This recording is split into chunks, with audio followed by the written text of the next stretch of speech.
What's up, guys? Jay, MorninAfterKill, and I'm back with some actual, factual Borderlands news and information. Because last night, in the middle of the night, Embracer Group has announced that they finalized agreements with the sale of Gearbox going to, Take-Two Interactive. Like I said 3 weeks ago, the first is the most simple, the most likely, and the most boring acquisition in the history of gaming, with Take-Two Interactive, 2K's parent company, buying Gearbox outright and once and for all consolidating all of 2K's ownership and holdings in the Borderlands franchise underneath one umbrella for $460 million. Like I said 3 weeks ago. Remember, Gearbox was purchased for $1.3 billion, with $400 million of it paid up front, with the rest being in performance-based incentives. Which, after releasing Wonderlands and new tales from the Borderlands underneath ownership of the Embracer Group, I'm willing to go out on a limb here and say that most of those performance-based incentive goals were not reached, and the asking price for Gearbox is probably very close to the recent $500 million purchase of Saber Interactive from the Embracer Group. So, what does this mean exactly for Gearbox?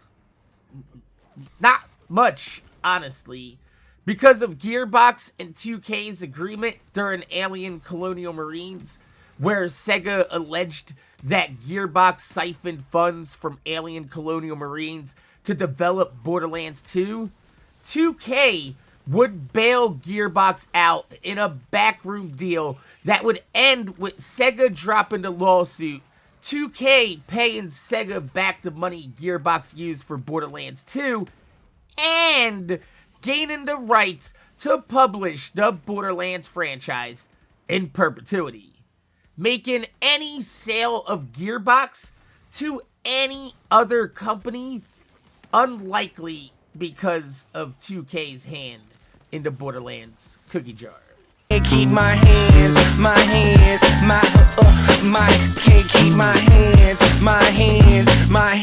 out the cookie jar. However, just because this is business as usual for Gearbox does not mean that this isn't going to have any effect on the Borderlands franchise.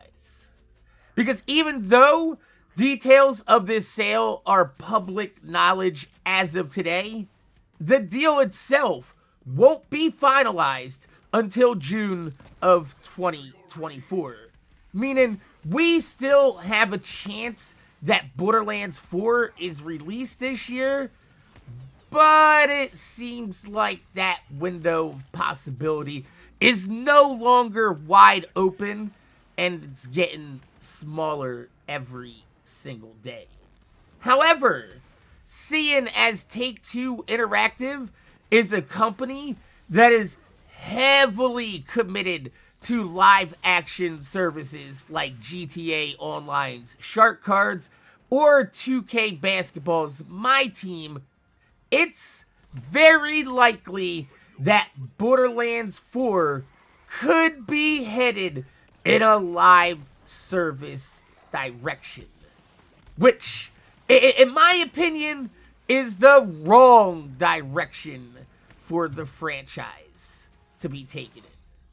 Gearbox's biggest struggle in game development has always been their online network connectivity, going all the way back to Duke Nukem Forever and bleeding over into the Borderlands series, as well as being the direct contributor to the downfall of Battleborn.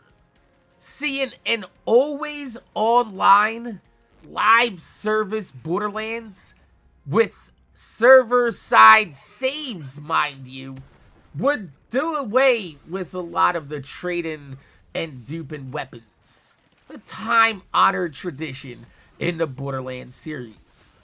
And also killing any future for modded content. And considering that the most popular Borderlands in the series right now is 10 years old, would Borderlands 1 and 2 even be playable if it was released as a live service game? As a fan of the original Destiny, but I didn't really care for Destiny 2, going back to Destiny 1 now would be like walking into a ghost town, with half the game being inaccessible due to the lack of a live player population.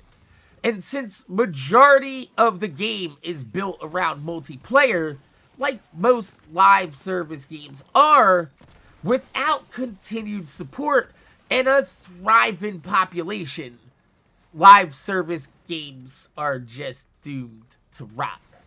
And when we take into consideration Gearbox's last game that they released in conjunction with 2K Studios, the lack of post-launch support we saw with the pre-sequel being treated as an easy cash grab for 2K, abandoning support of the pre-sequel and lumping all DLC together in a poor attempt to fulfill a season pass they sold off the back of previous Borderlands games receiving 4 campaign-length DLCs, it doesn't inspire a lot of confidence that if Borderlands 4 were to release as a live service game and flounder like Borderlands 3 did or the pre-sequel did early in its lifespan, if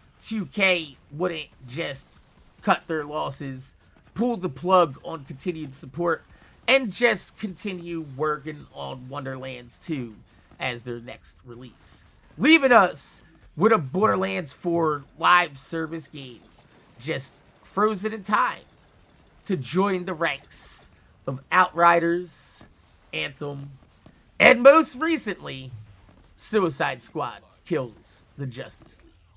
So, my name is Jay, MorninAfterKill. I want to thank you guys for watching. Make sure you guys rate, comment, subscribe. It really thumb up on the video. I'd highly appreciate it because it gives me motivation to make more videos for y'all motherfuckers that watch my motherfucking videos. Now, it's still a small possibility that we get Borderlands 4 this year, considering that Gearbox wanted to release the game to coincide with the movie, putting full steam ahead and rush developing the game for the last past 18 months of crunch. Gearbox doesn't want to put that hard work to waste. But 2K internally wants to delay the game as far away from the movie as possible. And it's very likely now, with Take-Two Interactive owning both the GTA series and Borderlands entirely, that we could see GTA 6's launch window pushed back to 2026 to give Borderlands 4 a September 2025 release and a little bit more time to be developed. Let me know what your thoughts are in the comment section down below. My name's Jay, MorninAfterKill. Thanks for watching, and I'm going to see y'all motherfuckers later.